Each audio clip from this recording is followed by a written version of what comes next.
This is DSNTV, showcasing the ability in disability, proudly brought to you by the PA people.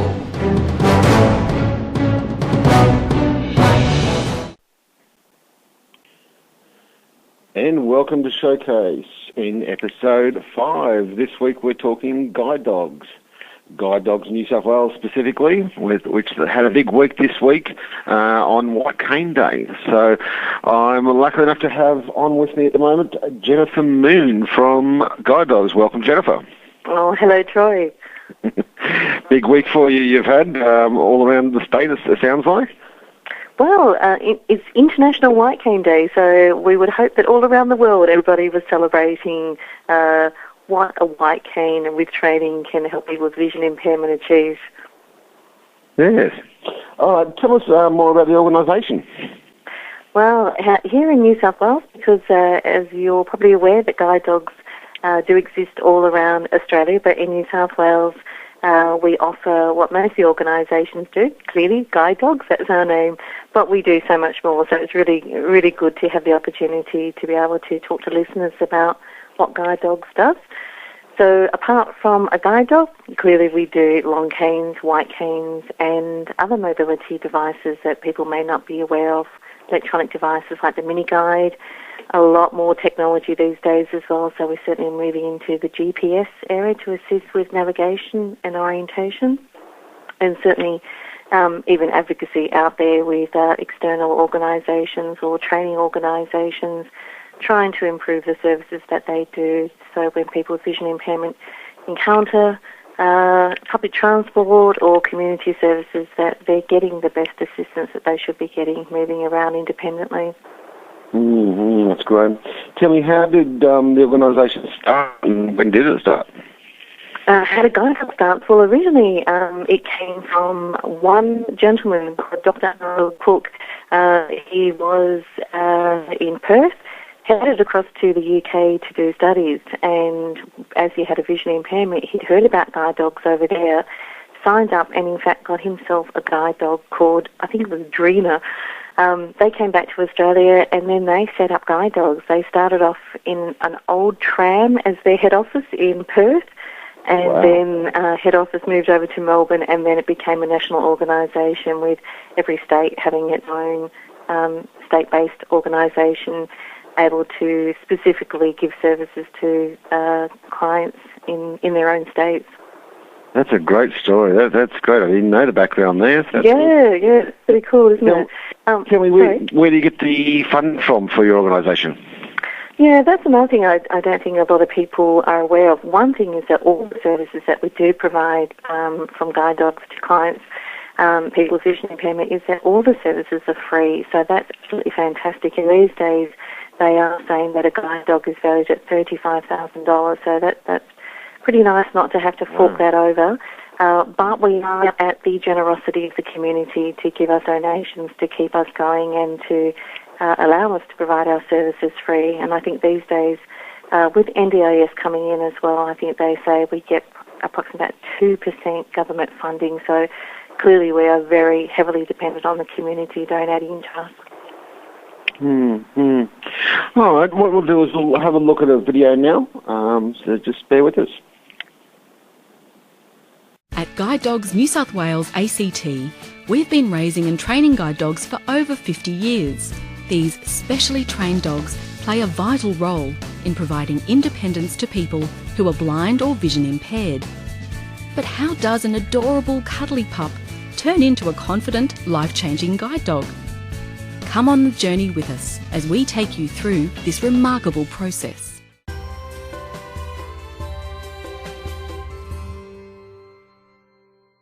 Guide dog pups are born as part of our guide dog breeding program. These pups are bred to ensure they have the ideal temperament and health for a future life as a guide dog. During their first 8 weeks at the Guide Dog Centre, puppies begin their training. We introduce them to walking on a lead and getting the feel for different surfaces. From the very beginning, we also start them on basic commands such as sit and drop. But most of all, these pups spend their days sleeping, playing and getting lots of hugs. At 8 weeks of age, our pups are then picked up from the Guide Dog Centre by their new volunteer puppy raisers. Over the next 12 months, these raisers will help to increase the pup's confidence and consistency. The aim for each pup is to have a positive introduction to the world, experiencing the sights, sounds and obstacles they'll face in later life. What each pup learns with their new family will stay with them for the rest of their lives.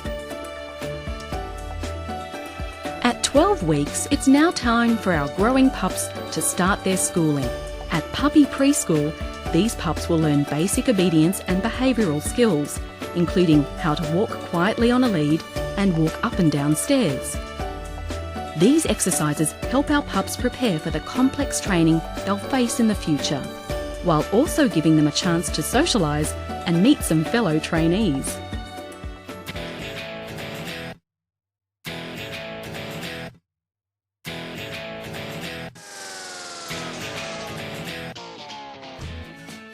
At 6 months of age, the pups take a quick visit back to our Guide Dog Centre for a routine veterinary health check. Since a guide dog will walk about 9,000 kilometres over its life, it's important that they are in good health and are always in top shape. At 14 months, these pups are no longer pups, but fully grown dogs. This means it's now time for them to say goodbye to their puppy-raising families and return to the Guide Dog Centre. Over 2 weeks, guide dog trainers carefully assess every dog on several long walks.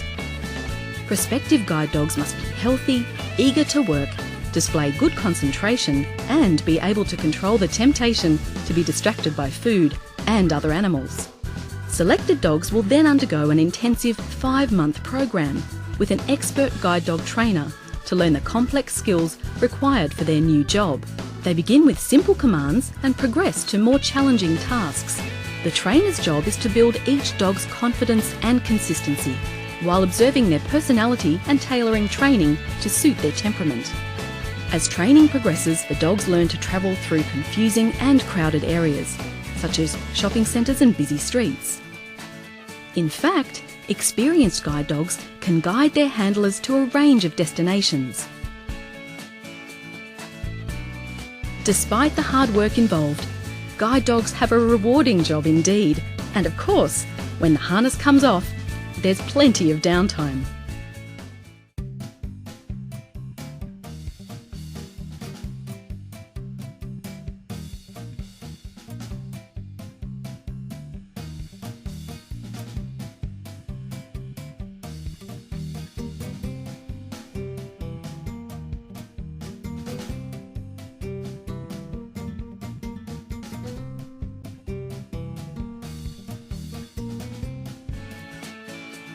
After meeting the required standard, each dog officially graduates in a ceremony with its trainer for puppy raisers and supporters. Guide dogs that successfully graduate are then matched with a potential handler. This is an important process, with our orientation and mobility instructors ensuring that the dog is well suited to the person's specific lifestyle and travel needs. Once matched, the new team needs to build trust and establish a bond. The pair undergo 5 weeks of intensive training with an experienced instructor. Throughout their working life, the guide dog team will continue to train, learning routes to new destinations and updating their skills. Like anyone with a physical job, once a guide dog begins to show signs of ageing, it is time for the handler to decide if they're going to retire the dog, and if so, where it will spend its twilight years. One thing is for sure: wherever the dog goes, it will continue to be loved and be remembered for changing the life of someone with a vision impairment. We have come a long, long way since training our first guide dog, Drina, in 1950. Since then, we've trained thousands of life-changing guide dogs, helping to improve the lives of people living with a vision impairment. Each guide dog costs $30,000 to raise and train, and we provide these completely free to anyone who needs one. On this journey, each guide dog will touch every individual involved, dedicating their own life to improve the lives of people living with a vision impairment by providing independence. To find out how you can help us, please visit guidedogs.com.au or call 9412 9300.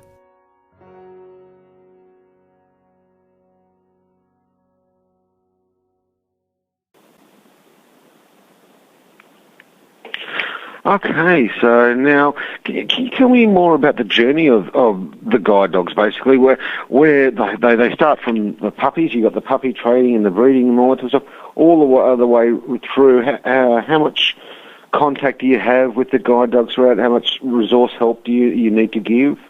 Do you have problems finding the dogs? Just give me a little bit of the journey. Things certainly have been changing over the years as well. So, as I mentioned earlier, because we don't get government funding, a lot of assistance comes from the community. So it starts with actually taking our little puppies. So originally, certainly through New South Wales, we used to get our puppies from well-known breeders out there, and we would get these puppies in. Now we've actually started our own breeding program so that you can really breed into a guide dog the qualities that make it a good guide dog, let's say. But, as I said, it takes a lot of money to do that. So one of the great ways the community helps us is they take our puppies at 8 weeks old. They raise those puppies for 12 months, and obviously getting support from guide dogs in the meantime from staff to help with training and feeding and vet fees and things.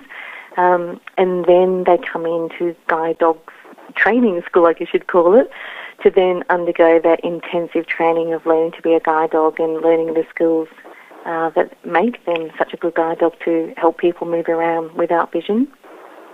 And then after 5 months, if they pass that training, then they get matched with somebody with vision impairment. And that matching process is pretty crucial because, as you know, we are all different, and so are our guide dogs. So you want to make sure that the guide dog and the person are matched appropriately so they can do their journey together through the community, well suited. Unfortunately, though, not all of our guide dogs get through. So I don't want to refer to them as our reject guide dogs, but we often say our guide dogs that choose a different career path. Those that don't want to have the full-on job of being a guide dog, then we put them into our Pets as Therapy program, which means that they're incredibly well-trained, they're incredibly well-bred dogs, they're just not suitable to be a guide dog. So these dogs can be placed with really anybody in the community. Anybody can apply for these dogs. You can, and you don't even have to have vision impairment to get one of these dogs as well. But it's really nice to know that these dogs can go on and help other people as well. Mm-hmm. Do they obviously don't have the same abilities as a guide dog, for example, being able to go to most places. Like a guide dog can basically go anywhere, but the pets and therapies don't have that. No, and I guess that's a really important thing to say as well, that they're not the legal, though they don't have the legal element of a guide dog. As you've just mentioned, a guide dog has legal rights to go to all public places. And that's another message that we really need to send out to the community, because I'm sure, as you're aware, we do have discrimination in this area. And certainly, again, at Guide Dogs, through our community education program, that we really try to educate the community to make sure that this discrimination doesn't occur. Unfortunately, it does happen, and it's happened to myself on not just in Australia, internationally as well. And my wife had a guide dog for some years, and we got refused service in cafes, taxis would just drive past. We even got refused from a bus once. So, unfortunately, there is a bad element out there, but it's just more education, getting people to learn that, look, it's okay, and they're not going to do anything bad. You won't have any allergies from that type of stuff. So it's an education. That's what you guys have got. Now, that probably leads me into my next question. Can you tell me more about your education program that you run? Yeah, like I was going to say, one of our recent campaigns, which is very much along that track of trying to help educate, is that, as you mentioned, unfortunately, cafes and restaurants is a very high area of discrimination, and we understand that probably comes from the confusion that a lot of the health places know that they're not to have dogs into those food places. But this is a dog, and as we know, it has different set of laws, and they are allowed in there.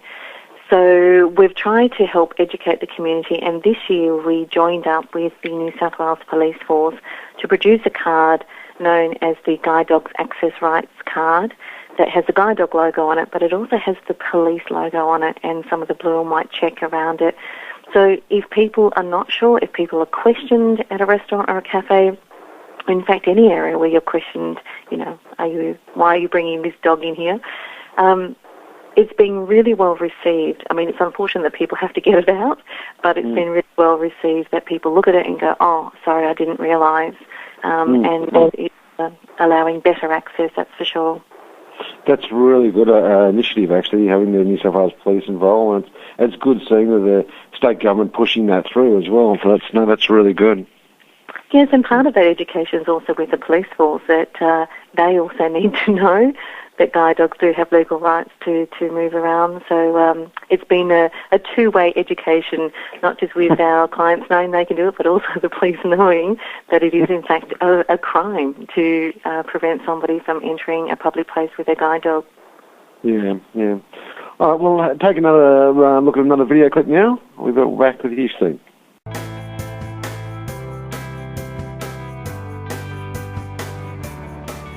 Excuse me, do you have a second?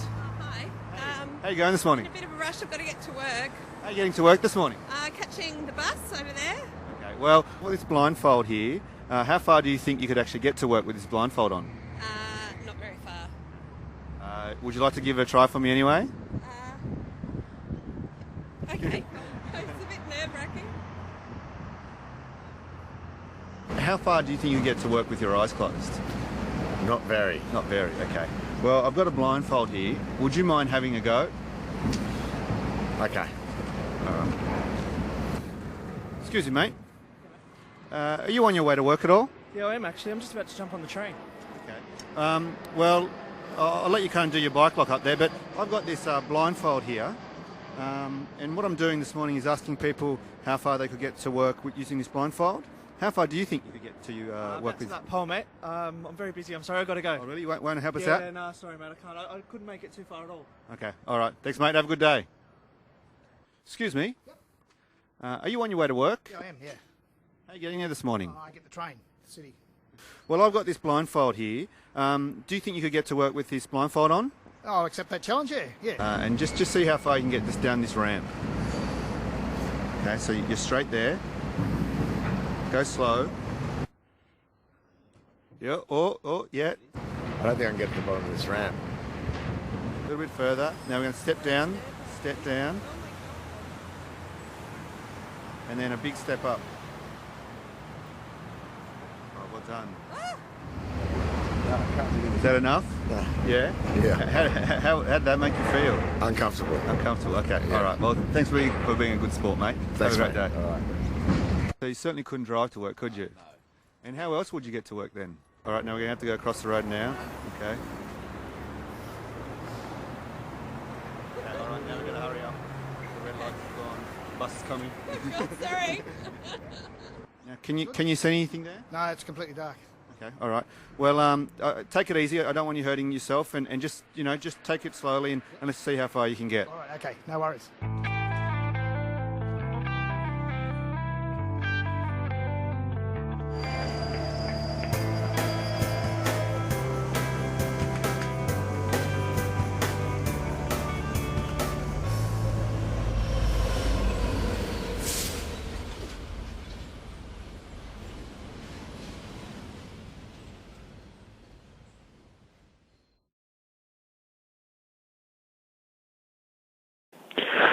Okay, now, tell me more about the resources that your organisation provides.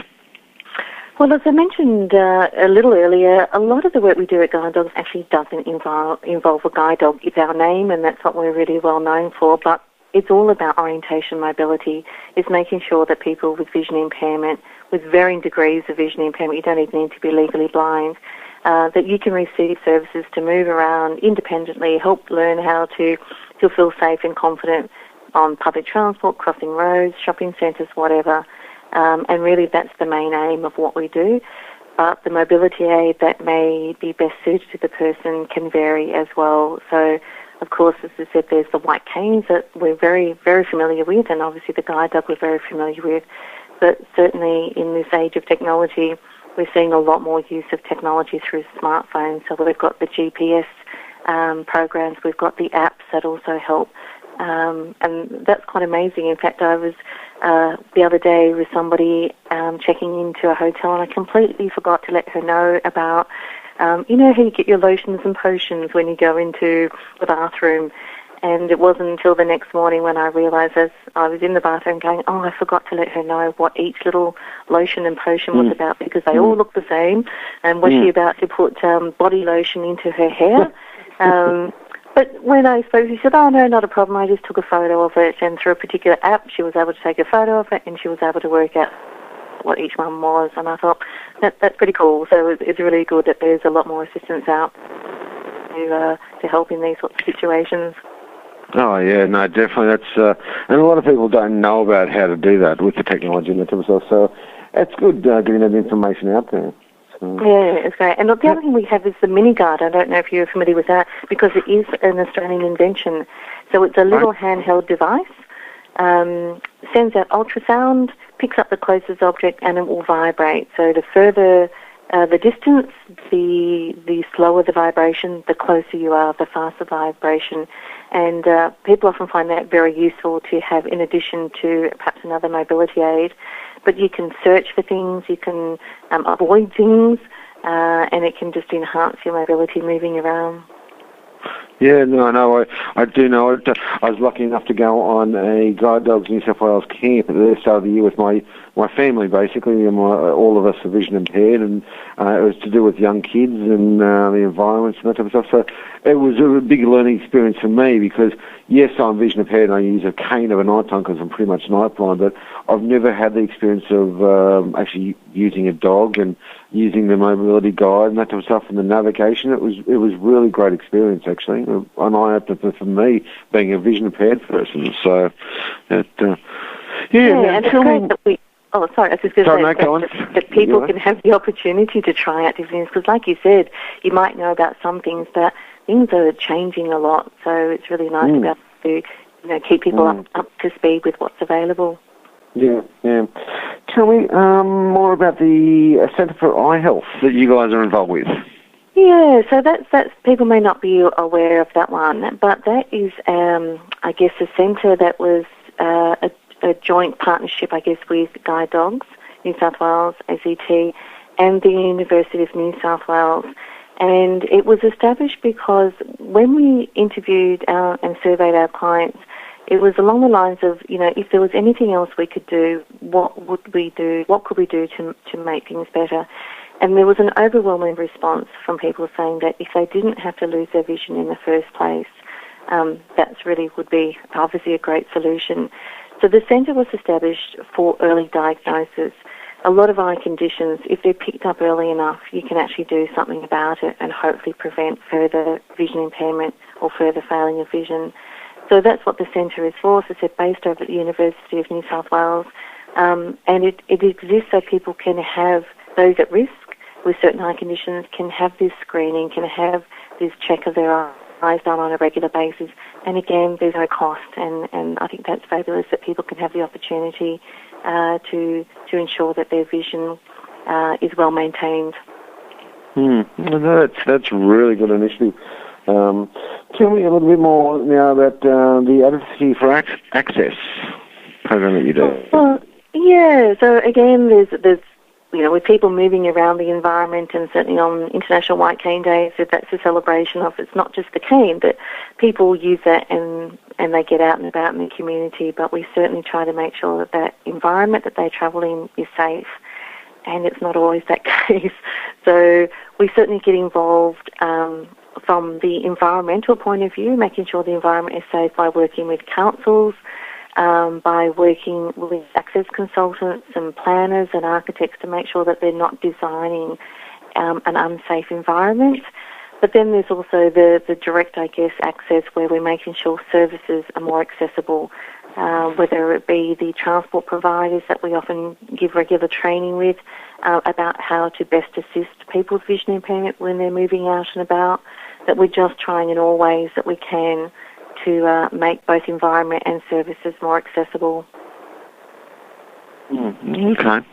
Okay, to round up the set of questions, tell me, is there any equivalence to guide dogs internationally? Because a lot of our lovely listeners are from international and they podcast at their different time spans, so from England and America, New Zealand, all over. So is there any equivalence over internationally compared to guide dogs? Yeah, absolutely. In fact, I spent a little bit of time with guide dogs in the UK, which was a fabulous experience for me, and I'm really pleased that I had that experience.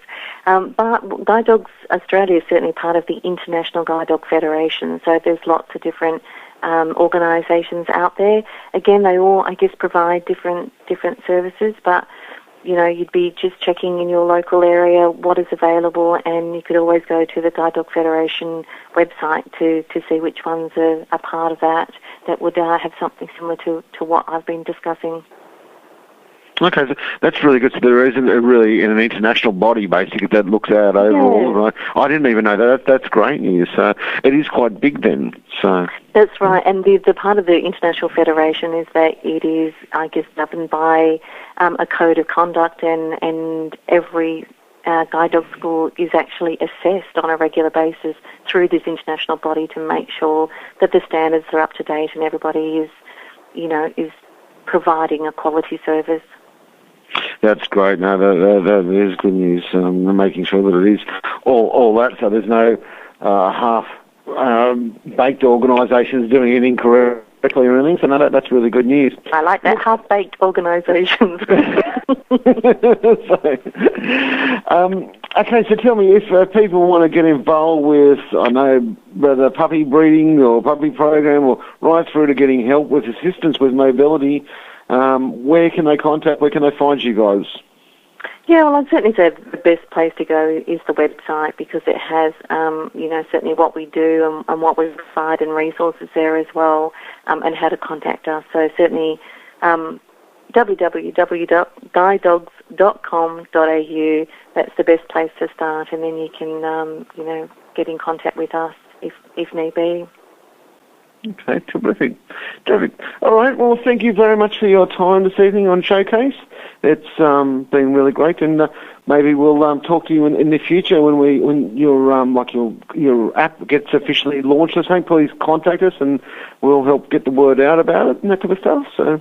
Oh, that'd be great. Thanks, Troy. It's been an absolute pleasure talking with you today. No, terrific. Thanks for your time.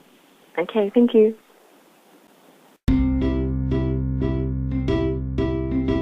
Well, a guide dog is a very, very useful dog. I think it must be the most useful dog out. A puppy. Well, it's a great assistance of people in need. A guide dog is part of the family. They lead blind people and they help them. A guide dog is the epitome of man's best friend. A guide dog is pure magic. A guide dog is a mobility aid who helps me to get around safely.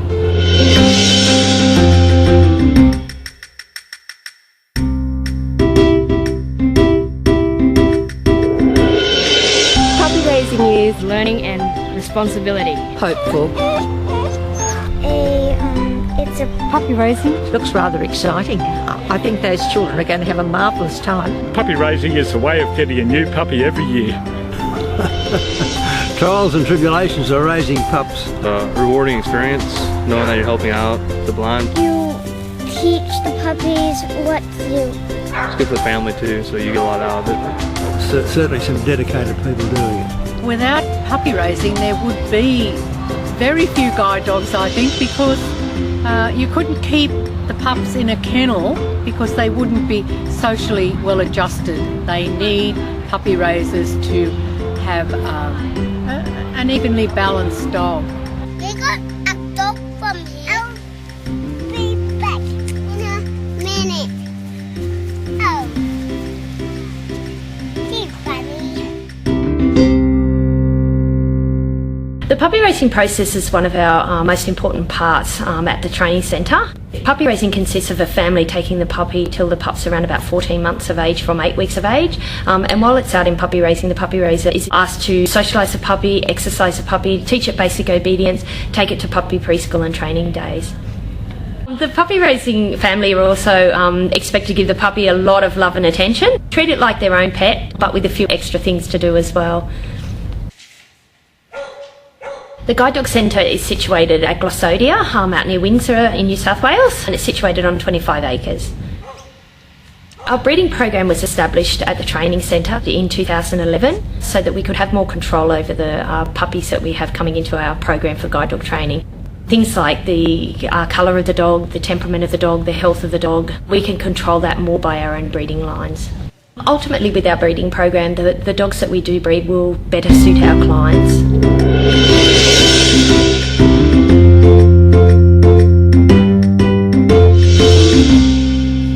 The pups, when they initially leave their mother, we've got some big puppy pens at the Guide Dog Centre here.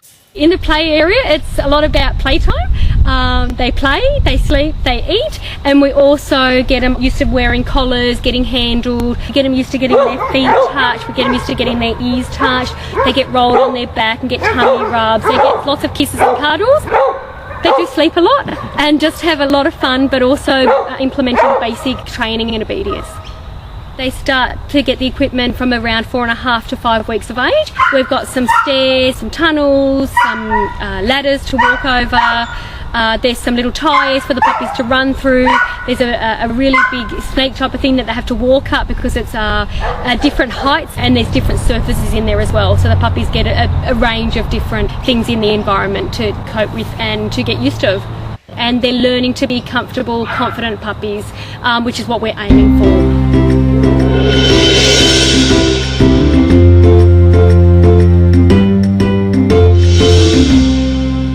A puppy raising family or individual is someone who's interested and committed to what we're trying to achieve.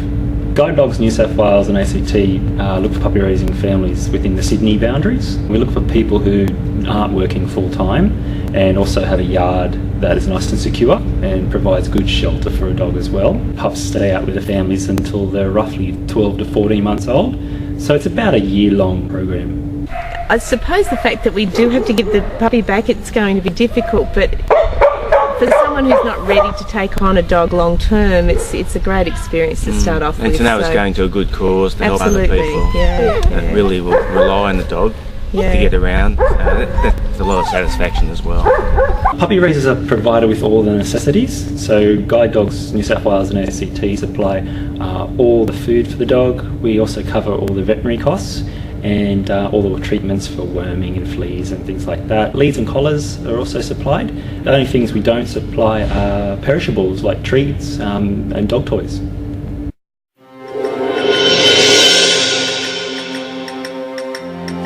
Today's an exciting time for our new families. It's the first time they meet their puppies, so there's a lot of joy and excitement going on around about it. It's a big day for our pups as well. It's the first time that they're going out, so all in all I think everyone gets pretty happy and looking forward to taking the next step. Everything we do on puppy raising is to benefit our clients, to make their lives easier and provide them with more mobility and independence.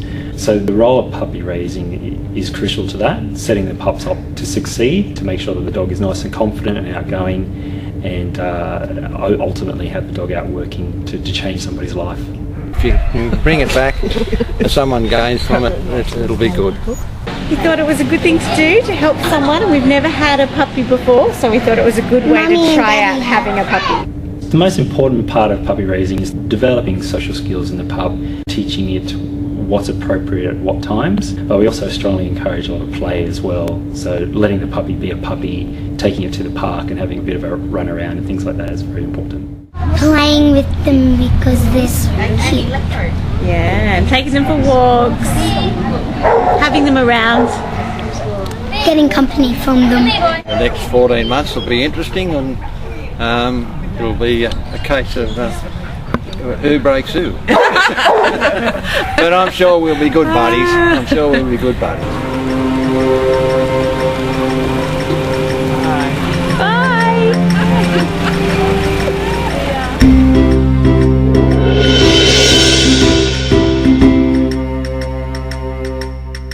We are ask the puppy raisers to attend preschool a couple of weeks after they've gotten the puppy, so usually between 10 and 12 weeks of age, because the puppy needs a vaccination, but also it's given them a chance to get used to their environment and see if they're having any particular issues, and then we can start training them as far as all their basic commands and help them with any issues like your toilet training and your nipping and biting and jumping and stuff like that. At preschool, the objectives that we like to aim for here is at least the puppy raisers have a basic understanding of how to get all the commands happening, the right words to give for the commands, like obviously sit, drop, come, stay, forward, steady. So we've got a couple of extra commands that we like to use as guide dogs, so we like to have them to get all of that right. How to walk on a lead properly, that's a really big thing. Obviously we need them to walk on a lead nicely. We want their obedience to be top notch as well, and to be able to socialise together nicely, and hopefully interact with the other people and that as well, so the puppy raisers can go home and feel quite confident to start progressing the obedience until us puppy raising officers can get out there and add that little bit further on to them each time. My name is Sharon. My name is Robin Smith. This is Tigger. This is Star. I've been a puppy raiser for 3 weeks now. And I'm a puppy raiser. This is our very first lesson at puppy preschool with Tigger. My first lesson with this puppy at Guide Dog Puppy Preschool. I learnt the stay techniques, how to keep the puppy to stay. We've been working on down and sit, and I had lots of questions, which it was a perfect opportunity to ask them and get answers for them, so it was great. For me, it was to be able to talk to the other puppy raisers and hear that they had similar issues, so you're not the only one when you think you're having problems. And for Star, it was just playing with all those other puppies was amazing. She had a wonderful time. The guide dog staff here at Glossodia are absolutely supportive. Anytime I've ever rung, they've answered my questions immediately. They're really good. I found the guide dog staff very helpful. They're all very caring. I've actually rung the centre a couple of times, and quick responses and very helpful with whatever you ask. Just watching him grow, in 3 weeks he's grown so much, haven't you? We can see her growing and learning, and it's very satisfying to see that what you're doing is having an effect and it's working. So hopefully we can keep going, keep achieving. With our socialisation days, they're more training days. We get a group of puppies in similar areas together where we can do a training session all together, and then they can have a run-off lead. The training days, socialisation days, are really important for the puppy raisers as well as the puppies, because the puppy raisers, it's good to talk to other people that are doing the same thing or perhaps going through the same issues. It's a nice social event for them all.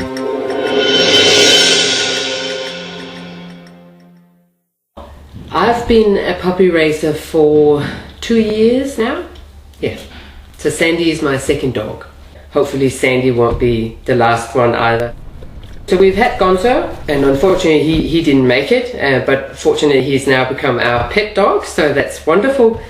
I'm raising Sandy, and she is now coming up 8 months, and I think she'll make it. I think she's very calm, she's very obedient, I think she's excellent, but we'll see. I think puppy raising is what I expected it to be and much more. I think it's wonderful to have a puppy in the house. The joy they give you, yes, there are mistakes from time to time, and that's where you have to be there to teach them when what they're doing is wrong and when it's, what they're doing is okay, and compliment them and praise them. These pups, they have to learn everything, and you have to help them, and you learn so much about what dog behavior is and how you respond to that dog behavior, good or bad. And that's the joy of having them. I mean, that's the wonderful thing, is to see them develop. If you want to be a happy puppy raiser, that is so important, that you feel that everybody in the family wants to be engaging with the dog without feeling that it's a chore. If you love engaging with dogs, then you're there. And that means walking and cleaning up after it and feeding it and cuddling it and training it. You get so much support from the Guide Dog Association. The trainers are amazing people, and they're so supportive. They're always there for you. So any fear, any concern, they're there, they can help you out. And on top of that, you also meet all these wonderful puppy raisers just like you, and you share stories with them, and so you learn from them as well. Most important is that you love engaging with dogs. To see the puppy that you have raised perform at such high standards, I would probably be crying my heart out that day, because I think it's such an achievement. You've seen her as an 8-week-old puppy. You've seen her do well, and you've also seen her make mistakes and all that. But to see this dog that is so composed and so in control of itself, I mean, that's just mind-blowing, I think. It's mind-blowing. You have to be in awe of them. And I'll be very proud of Sandy. So I think she would just be an amazing companion.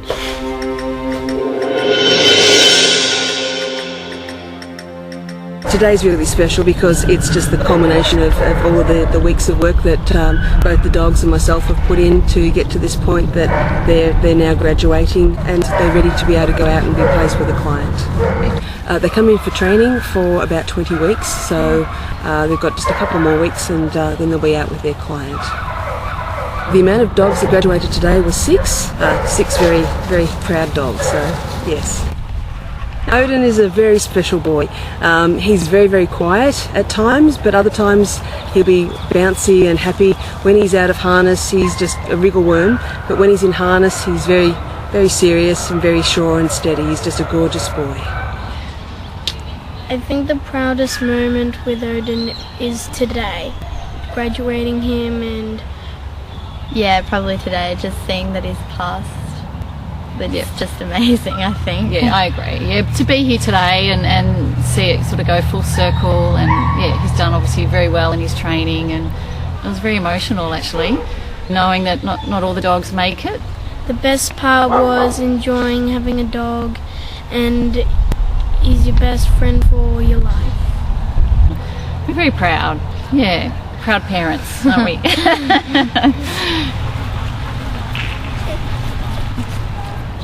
Do it. Definitely do it. Yeah. Oh, look, an amazing family experience, and yeah, I just think dogs are great for many reasons, but we loved having him, so we'd encourage anyone who's thinking about it to do it. So on behalf of Guide Dogs, we just want to say thank you for puppy raising Odin. You've done a wonderful job. The fact that he's kind of graduating today, it's something special to us, but I imagine it's something special to you guys as well, so congratulations. Oh, thank you so much. Appreciate that. Thank you. I'm really proud of Odin that he's passed the test, and it's just really special to pup raise him, and I'm really proud of him that he's got through.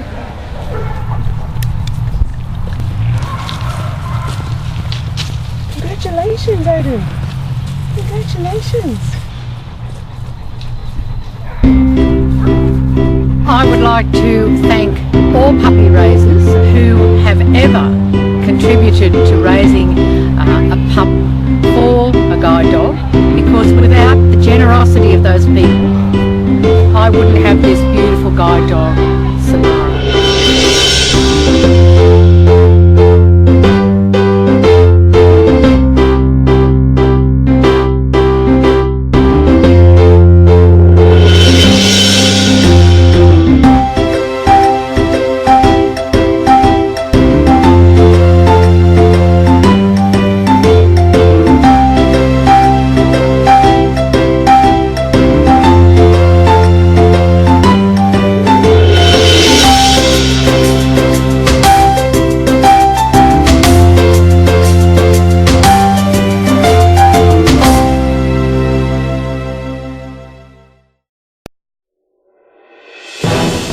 This is DSNTV, showcasing the ability in disability, proudly brought to you by the PA people.